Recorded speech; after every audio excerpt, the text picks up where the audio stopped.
Hey there, I'm Christopher McClure from Wholeness Geeks, and welcome to Meditation Happy Hour, which happens every Friday, uh, about midday Mountain Time, here on Wholeness Geeks Facebook page. And Meditation Happy Hour is a time when I share meditations, processes, perspectives, and they can be, like traditional, or they can be new, modern, innovative. What I want to share with you today is an extension of a core practice that I discovered over a year ago, called Soul Kernel, and the extension is called Giviskihatt.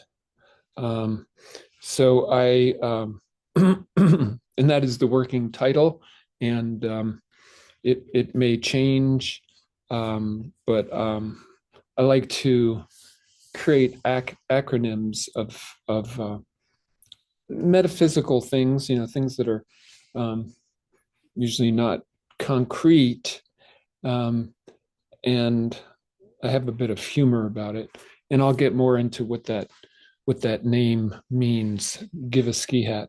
It's spelled Giviskihatt. So, what is Giviskihatt? So, over a year ago, I discovered a seminal core practice in terms of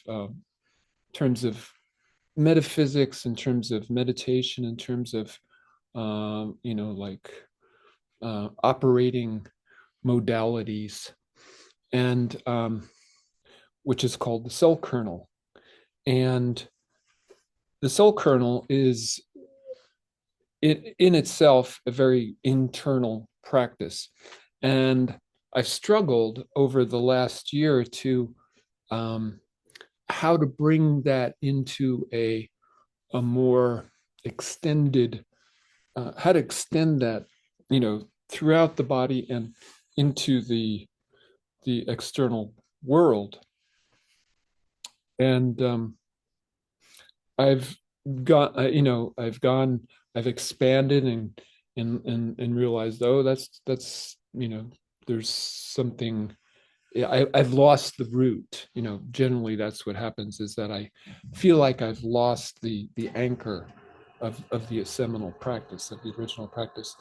And so this is I'm going to just be very conservative in my estimation of this new extension, that this is uh, uh, uh, my current attempt at extending this um, seminal practice to extend through the body and out into the world, and be a more responsive um, system. I think that's what I've been looking for. And when I say that, I say that because it came out of a need recent. This current extension came out of a need to self-soothe. Okay, so um, you may have heard that term before, self-soothing. Um, Self-regulation might be another way you've heard it referred to. What is self-soothing? You know, we're all we're all walking wounded, right? We've all had events in our life that we could not fully experience, and so we disasso- dis we dissociated from that experience enough to survive, to keep going, but that unfinished experience still lies in our system, in our body, you know. And the nature of the universe is that it's going, the universe is always going to give us opportunities to re-experience, you know, those things. Because um, when we dissociate from the original experience, we dissociate from our wholeness. We separate. We become a more like a cartoon version of ourselves. And so, um, and the universe wants us to be completely whole, completely, able. That's the nature of human beings. The essential, um, you know, essential nature, not the current default nature, but the essential nature of a human being is to be an individual, but be able to experience, feel, reflect, embody the whole universe. And so the universe is going to constantly be giving us opportunities to heal those traumas, those incomplete experiences.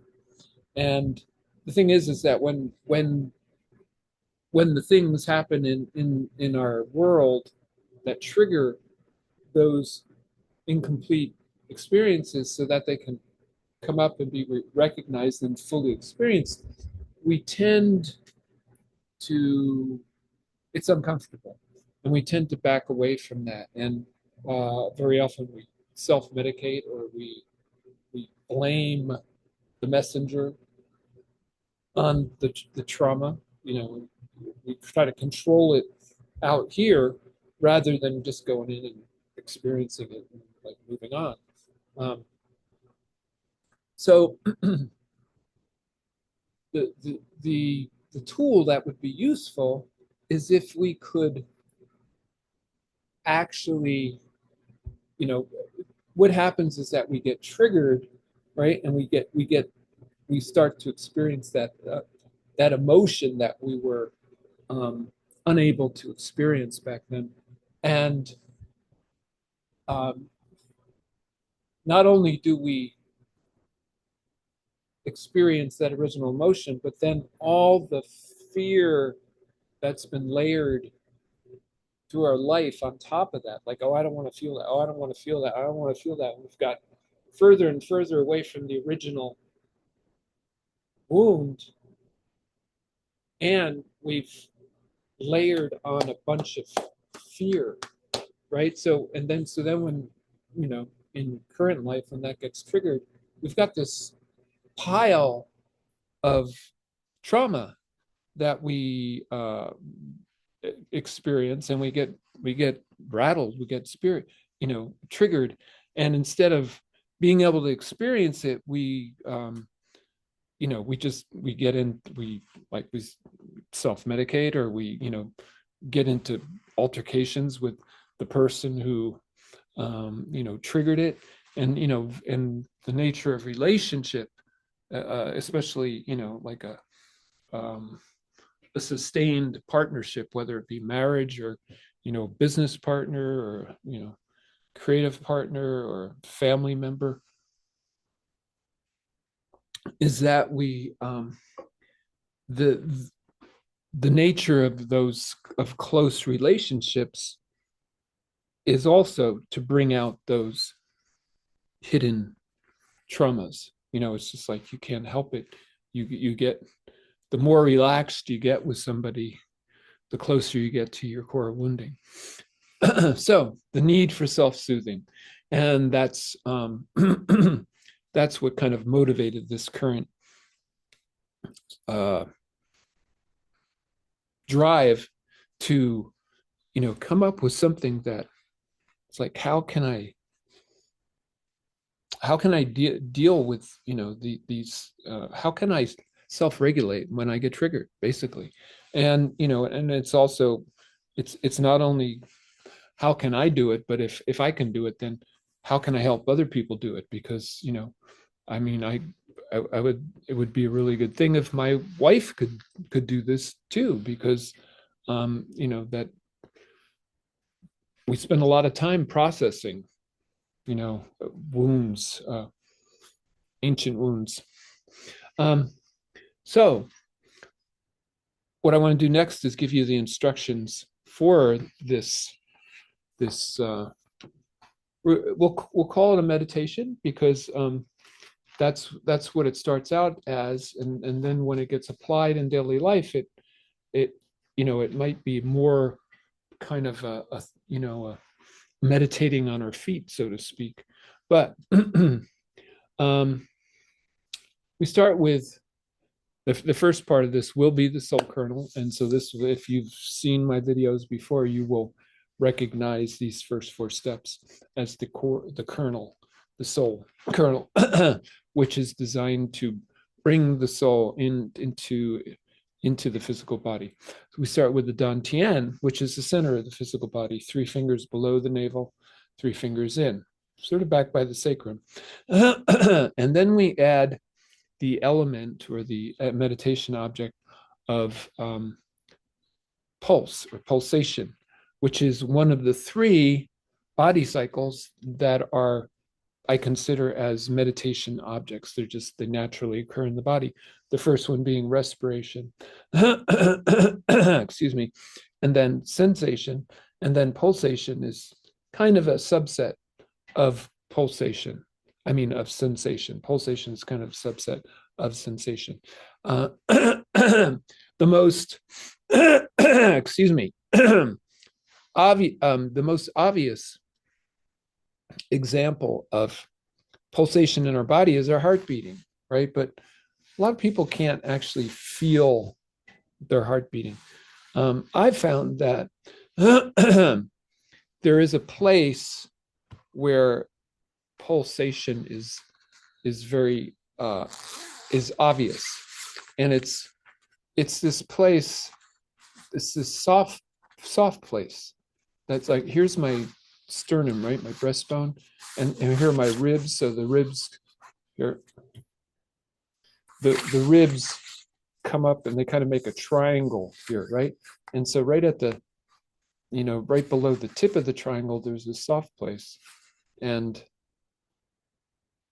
that's called the xiphoid process. And if you put your fingers there,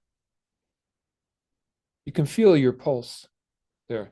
In fact, if I stand, I'm kind of thin, obviously, and if I stand in front of a mirror and without a shirt on, I can actually see my skin kind of pulsing there.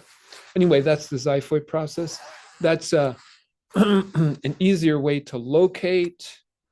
Sorry, I've got stray hairs hanging from from everywhere. That's a easier way to locate pulse in your body. But we're going to bring that pulse, right? You can experience pulse anywhere in the body, when you, same way you can experience sensation or respiration anywhere in the body. But anyway, we're going to bring our awareness of the pulse down to the dantian. All right, so we have 2 elements down now. We have the dantian and the pulse down in the dantian. And you know, if you have never done this, or especially if you have never really meditated before, this might be something that takes a while to develop. So if that's true and you're watching this video, just kind of, you know, like, fake it until you make it. Just kind of go along with it, get the whole gist. And you know, there may be things you need to go back on. And the Wholeness Geeks Facebook page has lots of videos about this practice right here. Now we're going to add another element in, and it's a visual element. It's a visualization element. It's the 6-pointed star, the interlacing triangles, the Star of David, the Seal of Solomon. It's the the 2 triangles, right, that are intersecting. There's one facing up and one facing down. The one facing up represents evolution, which is matter moving to spirit, and the one facing down is involution, which is spirit moving into matter, right? They're both primal, you know, the most primal forces in the universe, and the intersection of those are heaven on earth, right? And that's kind of where we come in as humans, is to consciously create that intersection. But using this symbol, we're going to bring that down to the Dantian, and we're going to, with the pulse driving the movement, right? We're going to use this geometric figure, this yantra, right? A mantra is a repeating sound. A yantra is a repeating visual. So the repetition is the base of the upward facing triangle, the right side of the upward facing triangle, the left side of the upward facing triangle, the base of the downward facing triangle, the right side of the downward facing triangle, and the left side of the downward facing triangle. 6 sides, right? And we're using the pulse, we're letting the pulse, we're waiting for the pulse to feel the pulse. Wait till you feel the pulse. And you let that awareness of pulse drive your attention to the sides of these 2 triangles. Okay, that's the third element. The fourth element is a mantra, and the mantra is Om Mani Padme Hum, right? That's a Hindu Sanskrit mantra, which essentially, as I understand it, means the whole universe is found in the center of our being. Okay, so it has 6 syllables, so it fits well with the entrainment to the 6 sides, the entrainment of the pulse to the 6 sides of these interlacing triangles. The thing is, you don't, what I found is if I try to say the mantra out loud, it's hard to feel the pulse. So I say it silently. So basically silently, and it's happening down here in the Dantian. So that's the 4 elements of the soul kernel. That's the basic, that's the core, right? That's what I discovered over a year ago. And now we're moving into, how does this extend, right? How does this become more responsive to all of life? So the first part of it is, I realized this week I used the I Ching to kind of like check myself on, it's like, oh, here's an idea. Should I go forward on this idea? And I tried this idea without this next part, and I got a no. But then when I tried it with this next part, I got a yes. And the next part is these 2 words, gently impeccable. Okay, so there's gently, which is that we're not forcing anything. And by the way, by having the pulse drive the movement around the sides of the triangles, that is a example of not forcing. It's like you're actually waiting, right? There's a kind of a yin or feminine kind of quality to this. So it's gentle, right? But it's also impeccable. In other words, it's not like you're just, like, oh, whatever, just gonna lay back on the couch. And, it's like there's a certain diligence with that. All right. So what are we being diligent about? Okay, that's what's next. And by the way, the gently impeccable is the GI of Giviskihatt.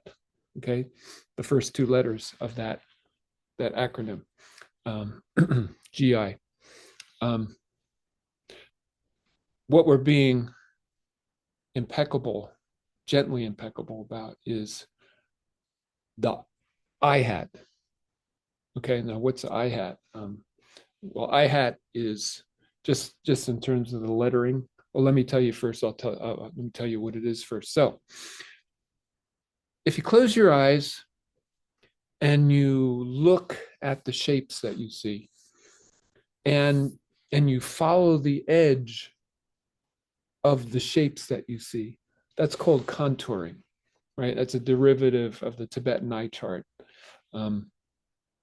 So you're actually just whatever is there, right? You're not controlling what's there. The only thing you're controlling is your attention to what's there, and follow and making it more crisp, visually crisp. So that, so that's contouring. Now, if we take the star that's down in our dantian, right, and we're actually, keep in mind that we're not really leaving the dantian here. We're so actually see those shapes down in the dantian. That's I think an important step here is to see them down in the dantian. And we take that star and we flatten it out. Instead of it being like this, right? Now it's going to be like, if you can see this, here's the bottom side, right? It's flat. It's become, instead of vertical, it's become horizontal. And we're going to hoop that action that we're doing with that star. We're going to hoop it around the edge of what we're seeing, right? So if there's a shape, we're hooping the star around the edge, and still in the dantian, still with the pulse, right? Still with the mantra, Om Mani Padme Hum. This is called, I call this I hat, small I, HATT. I, meaning like the iPhone, it's personal, this is a personal process we're doing. And hat, HATT, is hoop and the tree, which is a metaphor that comes from indigenous cultures, including American Indian, and it means hoop and the tree is basically it's a metaphor for the intersection of matter with spirit. The hoop is matter, and the tree, right, the vertical, is spirit, or like heaven, and the hoop goes around the tree, and that's like creation or earth, right? So it's an intersection. So we're eye-hatting these internal shapes, right? But we're doing it down at this point. We're going to move from there. We're going to extend from there. But right now it's in the dantian. Okay, so I know these are a lot of elements, and so just like fake it and until you make it. This will take practice. It's taken years of practice for me. So we've got this eye hatting going on. So what happens next is that, say we're feeling an emotion, and say that emotion is in our heart, right? So what we want to do is we want to extend without losing the anchor. We want to extend this eye hatting up to that event in our heart. So, and that event in our heart can be seen as a shape. You can close your eyes and you can, it's like, okay, what's happening there? And you follow the edge of the shape you see there with the dantian pulse 6-pointed star mantra, right? So that what is happening there is what the Buddhists call vipassana, right? And vipassana literally translates as insight. All right, so how do you get insight? How does this become insight? Well, it's like if you're just starting out meditating, and you say you meditate on a candle flame, right? You just light a candle, sit down, and you just focus on it, right? And so it's like, okay, yeah, I'm seeing, and then you think of something, right? And it's like you're not looking at the candle flame anymore. You're thinking about. You can label that thinking and just come back to the candle flame. This is the process of meditation. This is what people often think that meditation is like, oh yeah, I'm not supposed to think anything. No, meditation is the process of noticing how you think, or you have a reverie or a feeling, how you drift away from focus and bring it back again. that is meditation. It's bringing it back again, labeling it. You could label it anything, but thinking is good enough. Label it thinking, come back. That process, right? When you do that enough, it's like putting money in a bank. It's an investment, and it's like after a while, it's like, oh, I got some money in the bank there. It's like, oh, I got some focus. It's like I just spent like 3 minutes without really thinking it. I stayed focused on that candle flame. Okay, so that's there are two terms in this is Sanskrit. That's called shamatha, that focus, right?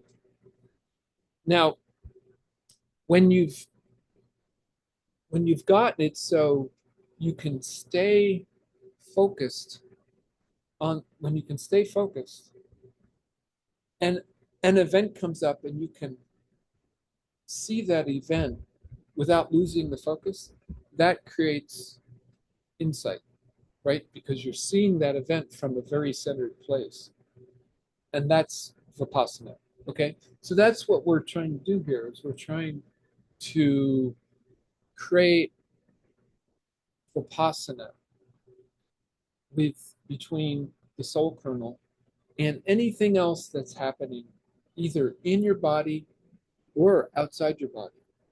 Okay. So if like when we were doing this with the event that happened in our heart, when that happens, um, we've created this connection. Well, we could be sitting, at a kitchen table and looking and like facing an open window, and there's a bird that comes up on the windowsill. It's like there's an event.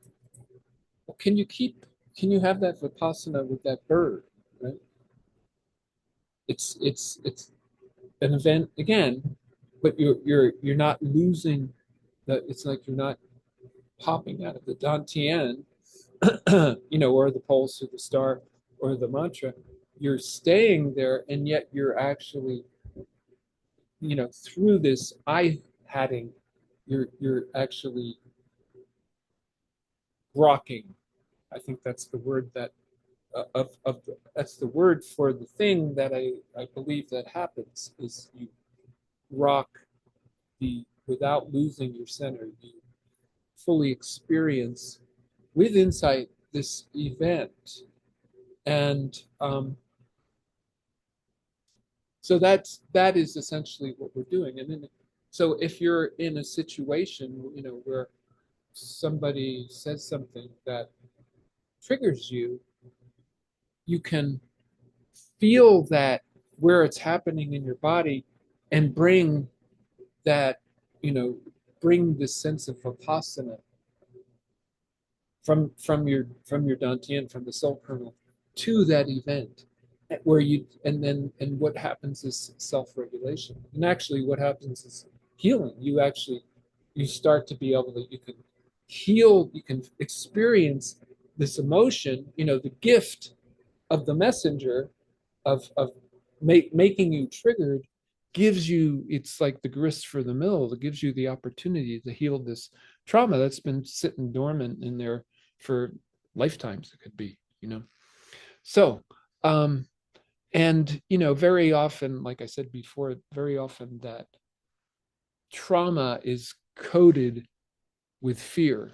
There's the initial fear. It's like, oh, I can't handle this, and then the layers of fear. So this self-soothing is actually, it helps us physically, it helps us emotionally, and when you have those two things, it's like you mentally, you're more prepared, and when you have all three of those things, then you're spiritually, it's like now you're able to actually experience your wholeness. Okay, so that's the meditation. And like we usually do on meditation happy hour is we meditate for 3 minutes and 33 seconds. And then I come back and I might make some notes. And when I come back, I'll share those notes and a few other things. And yeah, that's the plan. So without further ado, we're going to do this meditation, just to review. We've got the soul kernel, the dantian, the pulse, the six-pointed star, the mantra, the gently impeccable eye hatting, right? The flattening out of the star and seeing the inner shapes, and hooping the interlacing triangles around those shapes. And in this process, we are experiencing vipassana, insight, and it's not just vipassana, but it's healing. It's actual healing. So here we go. And feel free to close your eyes or open them, whatever you want to do.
Okay, we're back.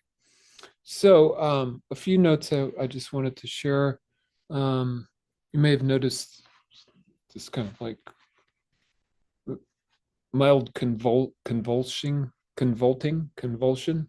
That was happening with me. I call that jolting, and I experience it as when there is some new consciousness kind of coming into my system, that there's like this, you know, it's like finding its place, and creates that kind of, you know, the settling of of that energy. Um, when you, I'm sure that, you know, when you, in that 3 minutes and 33 seconds, your mind wasn't totally focused. In fact, you might have spent most of your time thinking about this and that, and, you know, feeling this and that inadequate, or, you know, exuberant, or just label it thinking and come back to the technique. Yeah. And important just to say again is that this is all driven by the pulse, right? The pulse is the thing that's moving, it's having the movement around the sides of the triangle, and therefore around the sides, the edges of the shapes that you're seeing in creating this vipassana. So yeah, I mentioned the word. Actually, I'm not sure if I mentioned this word, but this process, this vipassana, this you know, this uh, Giviskihatt, you know, maybe the word, you know, the word for this process is simply grokking. You know, grokking is a word that was coined by Heinlein, a writer, Robert Heinlein, who wrote Stranger in a Strange Land decades ago. And but he talks about this process of where you, a person can like totally feel. I mean, it's sort of like empathy on steroids, where you totally like experience what another person is experiencing. And I think that that's what this process is leading to. Um, you know, I want to yeah, reiterate that you know, what we're working on here is, you know, we're working on, so it's like, you know, when a pain occurs in the body, and you're bringing the dantian, you know, which is the physical, you know, it's like also it's like the health center, the chi center. You're bringing that energy to this pain, you know, you're healing. This is a healing technique. Um, and you can see also that, you know, if it's an emotion, like, you know, that kind of spurred this whole thing, that you're healing emotionally. Um, and, you know, when you, the ability to self self soothe is key. The way I see it is key to healthy relationship. You know, to being able to um, be in relationship, to bond, to have fun, to, you know, experience poignancy, and to, you know, to deeply um, commune, basically. Um, and when we're able to do that, you know, relation, the way I understand it, relationship, it's what do they say in business? They say it's not who you, it's not what you know, it's who you know. And then there's been an extension, which is, and it's not who you know, but it's who knows you. Um, you know, which is basically saying that um, really the essence of business is relationship and bonds. You know, so if you're better able to have relationships, and, you know, clean relationships, then the wealth part of your life will improve also. So health, relationship, and wealth. um, the other thing that I want to just kind of uh, reiterate is that there's something about that when I say it in this way. It's that this I hatting, right, is the intersection of what is with what could be, right? So when you're just seeing these shapes which you have no control of, and sometimes those shapes can just turn into a landscape. You know, it's like this is really can be kind of a doorway to like lucid dreaming. when it turns into when you're paying attention to what is, really not controlling that, just controlling how you're seeing it and how, how crisply you're experiencing it. And then you bring in the six-pointed star. Now you're bringing in like that, you have control over that, and the intersection of those two things, there's something magical about that. And I don't I will say more about this in the future. That's it on that. So once again, this has been Christopher McClure from Wholeness Geeks talking to you about Giviskihatt, which might be renamed Grokking. And if you have any questions or any comments, or even if you want to share your own meditation, you can join the Wholeness Geeks Facebook group, right? This is a page. You can join the group, and you can, share there. There's also two other groups that you might want be interested in. One is the Facebook Gaia Core group, and the other is the Welcome to the Shift show. That's Shift SHIFT. Welcome to the Shift show. So yeah, this has been Meditation Happy Hour, and thanks for watching and listening.